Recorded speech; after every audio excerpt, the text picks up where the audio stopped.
SPMB dengan pendaftaran secara online, pemberlakuan jalur zonasi serta jumlah sekolah yang kian meningkat, berimbas sepinya peminat di beberapa sekolah yang ada di kota Palembang. Salah satunya SD Negeri 137 Palembang. Mulai dari pendaftaran hingga pengumuman, hanya dapatkan 4 siswa pendaftar. Padahal sebelumnya SD Negeri 137 ini sempat menjadi sekolah favorit yang ada di kota Palembang.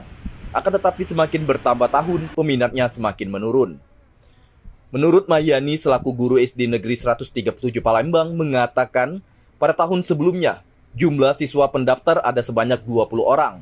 Akan tetapi pada tahun ini, jumlah pendaftar merosot drastis. Maka dari itu, Kepala SD Negeri 137 Palembang membuka kembali pendaftaran sebelum tahun ajaran baru dimulai dan berharap akan adanya penambahan jumlah pendaftar. Kalau boleh tahu Bu, tahun ini Bu, jumlah pendaftar di SD kita nih ada berapa Bu? 4 Bu ya. Ini menurun ya dari tahun sebelumnya? Iya, menurun. Sebelumnya ada berapa Bu? Kalau tahun kemarin 20. 20, tahun ini baru 4. Mungkin alasan agak sepi pendaftar ini kenapa Bu ya? Mungkin banyak sekolah lain. Sekolah lain. Sudah banyak sekolah lain. Nah, boleh kan? Pendaftar. Boleh, ya. Untuk siswa kalau yang ini Bu ya masih belum daftar, Iya, masih ditunggu Bu ya? Masih ditunggu. Oh, tapi itu keputusan Pak Sekolah Bu ya? Iya.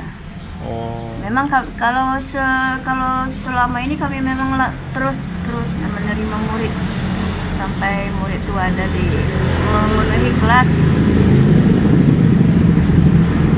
Oke, Bu. Ada berapa ruangan kita di sini Bu? Nah, sekarang 7, kalau kemarin tuh 8, kelas 6 2, jadi keluar 2. Masih 7. Jumlah gurunya Bu?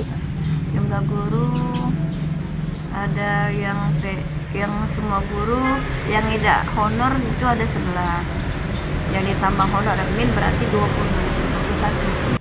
Dari data yang didapatkan setelah dibuka kembali pendaftaran siswa baru, jumlah pendaftar bertambah.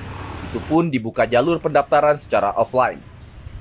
Dari Palembang, Sumatera Selatan, Erwin Setiawan iNews melaporkan.